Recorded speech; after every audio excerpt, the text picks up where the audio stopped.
WrestleManiacs, Maniacs. This is the podcast, it's called WrestleManiacs. Adam, Donald, Indy, and Josh. They're not together forever in the sun. WrestleManiacs. This is the podcast, it's called WrestleManiacs. WWE, AEW, TNA, JPW. WrestleManiacs, good evening. It is Tuesday, May the 21st, 2024, and tonight we'll be talking about WWE NXT. And, I will say what a heck of a show we had tonight. We definitely had a couple of qualifying matches for the NXT North American Women's ladder match at NXT Battleground in Vegas at the UFC Arena. We also had Gallus pretty much just cause mayhem essentially on NXT. And so without further ado, welcome and thanks for joining me. And again, feel free to comment your comments and review tonight as well as let me know what you're thinking tonight. Again, so let's get started. So what we actually open up with is a pretty good main opener. We actually had a qualifier match for the NXT, again, Women's North American title ladder match at NXT Battleground. What a mouthful there. We had Fallon Henley versus Thea Hale. Now, this has been brewing for a little bit since Thea Hale defeated JC Jane back at NXT Spring Breakin'. And so this was kind of the grudge match because Fallon Henley attacked her at the end of that match and pretty much has been making her life a living heck ever since. So pretty good match.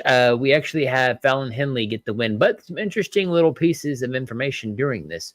So during the match, again, we've had this kind of feud with Ridge Holland and Riley Osborne of Chase U, essentially Ridge costing matches or causing them to get in trouble or something like that. So during the match, Fallon Henley went for a chair. Ridge Holland pulled it away from her.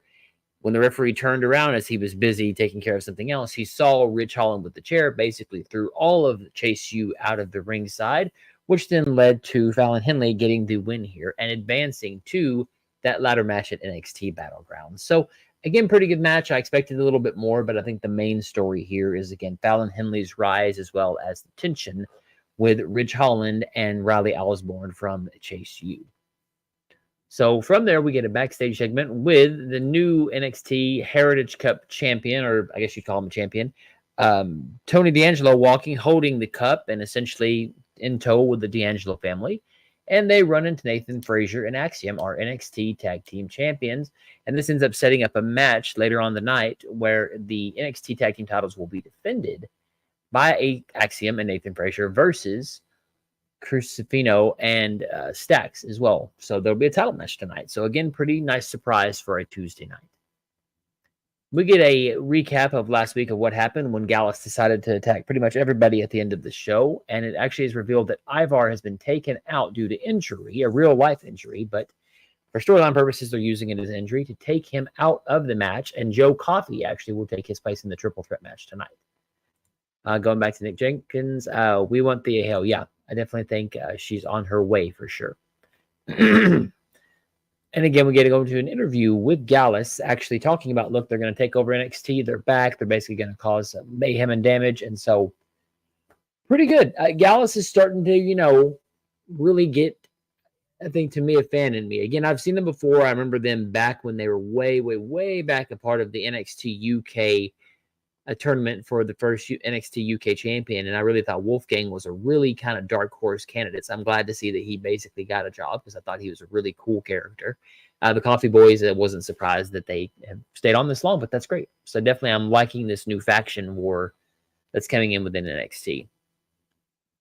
This actually leads to our NXT tag team title match of Nathan Frazier and Axiom versus Lorenzo and Crucifino. And actually, Frazier and Axiom pick up the win here when the no quarter catch crew actually cost the D'Angelo family the match by attacking Tony D on the outside, the distraction, a roll up by Frazier, and they get the win. So still the tag team champions is Axiom and Nathan Frazier.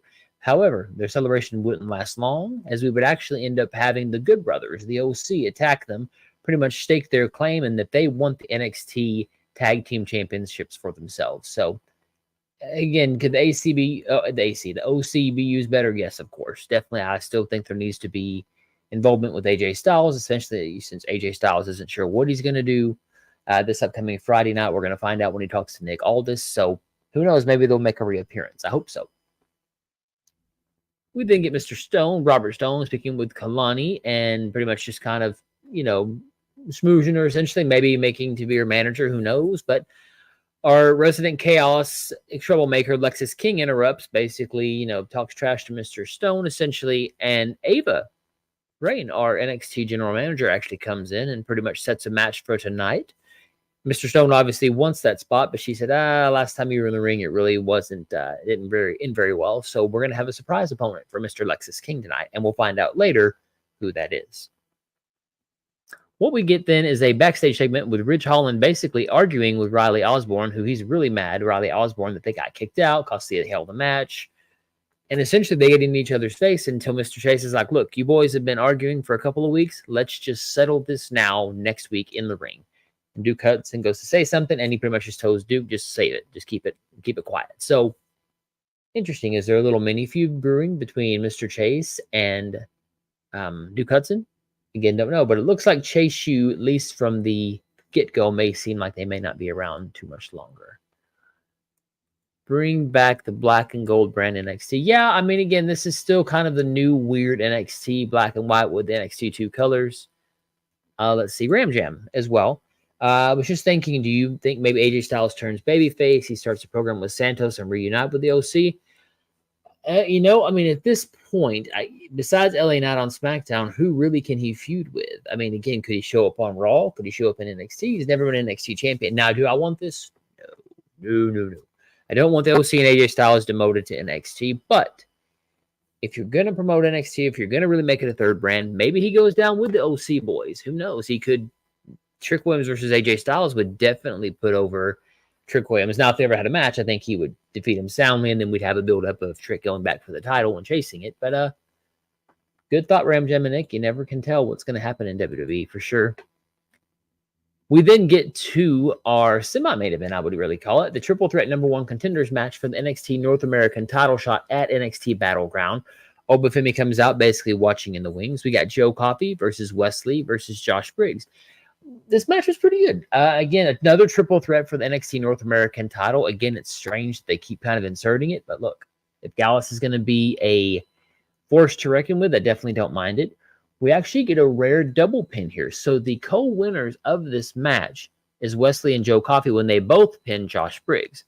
So what that means is we're going to have another triple threat match for the NXT North American Championship. I'm starting to wonder if maybe they're trying to save Obafemi. Maybe they're afraid that he's really not ready to have a match on his own. I'm not really sure. We've had a lot of triple threat matches, and again, he keeps coming out with the win. It makes sense. Again, I'm fine with him being champion. He's definitely stepped into his own role as a character, but it is kind of strange. We've had multi-man matches, and we haven't really had, too many singles matches, maybe with Ivar, right? But other than that, again, we'll just see what happens. So, again, good match. Double pin right there. We then get a backstage interview with Natalya and Carmen Petrovich, basically saying they are ready to kick some butt, some Shayna Baszler and Lola Vice butt, and basically saying they're tired of them doing what they're going to do, and they're going to win tonight. So, not too bad. We then go backstage with the Nofe and Blade and Reese, Brimley Reese, and we're still discussing the bad luck gimmick. I don't know what it is with these characters. They don't do nothing. I'm not invested in them. Again, I mean, they went from one of them wearing like a turtleneck, one of them wearing like a sweater, and suddenly now they're worried about bad luck. I don't know. It's a very strange characters. I think they have a good look. I definitely think they do, but something with their character has to change because this bad luck type of thing, I'm just not buying it. Again, I'm not buying that. I think it's Blade, maybe. I want to say one of them is scared, and it seems like it should be the opposite end, essentially. So, again, and Brimley Reese is, of course, getting ready for her qualifier match that's coming up next, and that's her versus Jada Parker. Again, another qualifier match to be in that ladder match at NXT Battleground. And Jada Parker picks up the win pretty quickly here. Nothing too crazy, nothing too... it's a decent match, I guess. I guess they see something in Jada Parker. I'm not seeing it yet. Brimley Reese, don't understand the association with Inofe and Blade unless there's some sort of something I missed on NXT Level Up, maybe. Maybe I need to watch that for context, but I'm not really for this new crew of people. Again, not everybody can be Tommaso Ciampa. Not everybody can be Braun Breaker. I understand that. And NXT is designed to kind of test out different characters and test everything, but I don't know. NXT is kind of hit or miss, and it's very random. Again, Trick Williams hadn't had a match in a while. Is he injured? Is it just because I don't know. It's very strange to me. But again, Jada Parker picks up the win here. So we got 2 more women that'll have qualifying matches next week, and we'll see how that goes. We then get a backstage segment with Fallon Henley walking backstage and runs into Jasmine Nix. And basically, Nix just tells her, hey, glad that you're finally thinking of yourself. You don't need friends. And, that's why I respect you, because I decided to attack Thea Hale after the match. Again, getting revenge for JC Jane getting her nose broken in their spring breaking match. So, I think it a very weird, you kind of blinked and missed it, especially if you were fast forwarding on DVR, promo, and then an alarm going off, someone getting out from under the covers. And again, it's our girl, Wendy Chu. We don't see her, but again, if you know the character, essentially they're teasing that she's coming back. Again, she wrestles in kind of like these long pajama things you see at Walmart with the feet and, everything. I don't love the gimmick. She's always asleep. I don't know. I'm just not a fan of it necessarily. So going back, Nick Jenkins said triple threat Hell in a Cell in NXT. That would be cool. Again, War Games came from there. Why not bring NXT, a Hell in a Cell NXT at the Battleground or a fight pit? I mean, I don't know. Again, there's got to be some gimmick between these triple threat matches, because it just, seems weird. Oh, Ram Jam. Sean Spears just disappeared from NXT all of a sudden. Yeah, he evidently is, I guess, just a producer maybe. I don't know. Again, that's with NXT. It's such a weird place that they kind of have hot and cold, hot and cold, hot and cold, hot and cold. So thanks for that. We have a backstage segment with Ava on the phone, basically confirming with Adam and Nick, or not with Adam, but talking to someone saying that her and Nick Aldis and Adam agree that essentially that they're going to announce Roxanne Perez's challenger at NXT Battleground next week. Now, rumor has it may be Julia, the person we saw at the last PLE, essentially a Japanese superstar.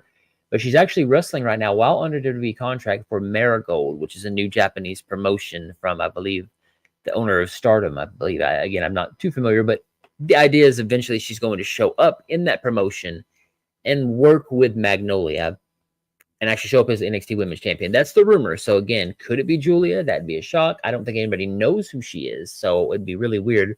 Maybe Wendy Chu. I don't know. Again, a little bit of intrigue next week again, and we'll see. Hopefully it's a good and great, surprising announcement for all of us. We then get to the Lexis King versus Dante Chen match with Mr. Stone. Apparently Dante Chen is an NXT Level Up regular. We've seen him a little bit on NXT a couple of years ago, but he actually gets the win here with a roll-up. And, basically the entire time Lexis King talks about he's been undefeated so far in 2024. That's a little promo before the match. Well, you kind of telegraphed he was going to lose somehow. Now, for me, if it was me, I would keep this up to where he would have beat Dante Chen. And Mr. Stone kept continually finding people that he would bring in. But again, that's just me.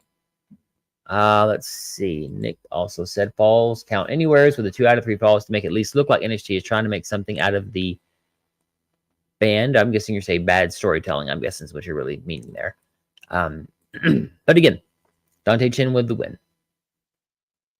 We go backstage, and we're actually seeing Shayna and Lola prepare for their main event backstage versus Natalya and Carmen Petrovic. Again, just a typical hype up, essentially. And again, I like that Shayna is making Lola more serious. She's not doing that whole dance and hip thing. She's actually making her serious. So I really hope this continues on, but we'll see what happens. Then we get our NXT champion, Trick Williams, basically arrives saying, look, he didn't attack Noam Dar backstage. It wasn't us. Out comes metaphor, essentially, with sans, of course, Noam Dar because he's injured.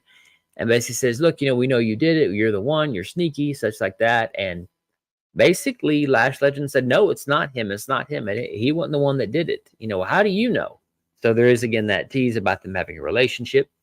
And out comes our number 1 contender for the NXT North American, or I should say co-NXT number 1 contender for the North American champion, Joe Coffey. And he basically says, Trick, why am I out here? I just won the co-number 1 contendership for the NXT North American title. And basically says, Trick, you're going to find out real quick. And as Joe Coffey's on stage, excuse me, Mark Coffey and Wolfgang come from behind, beat down Trick. Javon Evans tries to interfere and help Trick out. He gets beat down, and Gallus stands tall with Joe Coffey holding the NXT championship. Now, again, Are we going to have him wrestle twice? Is this going to be something for the next pay-per-view or PLE? I don't know. But I'm liking that they're establishing Gallus. Again, Gallus was a crew for a while, and again, they were on NXT, but they're definitely pushing them to the main event. Again, it makes me wonder, and I'm just going to say this. I mean, look, they helped train The Rock for WrestleMania 40 way back when. Wonder if it's the push, wonder if it's something from The Rock himself, or just something that they finally see the outcome as a thank you to them for helping out The Rock get ready.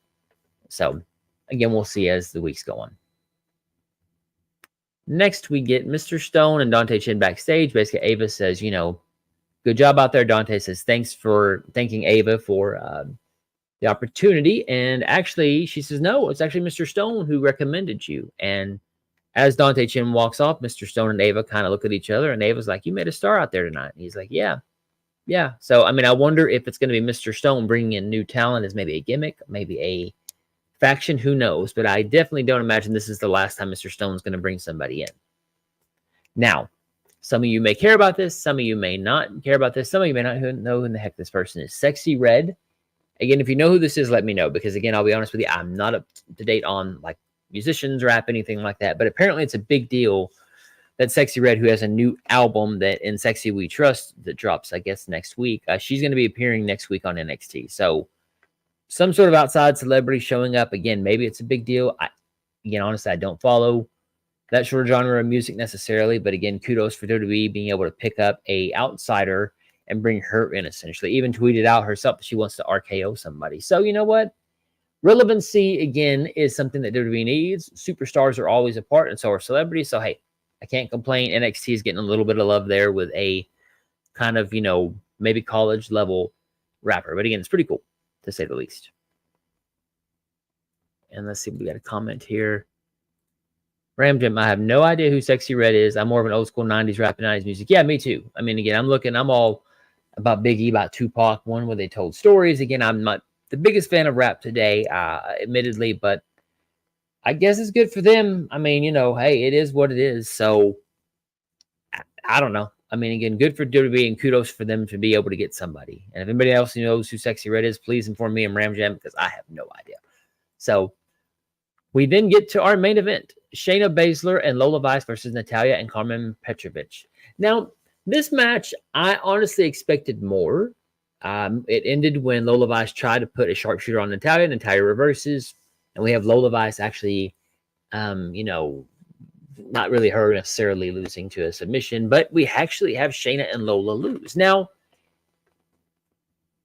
I don't think the match ever got out of first gear, but I think they were constrained for time because it seemed like the match really ended incredibly fast. And really the story, I guess, was more about what happened after. So Lola and Shayna lose. Natalya and Carmen Petrovic gets their win.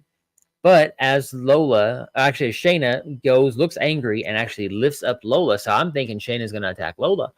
Lola actually kicks Shayna Baszler in the face, goes on the apron, does her little hip dance or whatever you call it. And great camera shot here, cameraman. You see Shayna Baszler rise from behind her like this. So actually behind her shoulder like this. Come up and give her the Karafuda clutch. Pull her in the ring. Almost choke her out. Referees and all them out there break up the brawl. Essentially, they're separated. Then Shayna goes out and attacks Lola Vice. They're being pulled apart again on the stage. Ava says, look, you know, we're going to do this. We're going to do this at NXT Battleground. You guys are going to fight.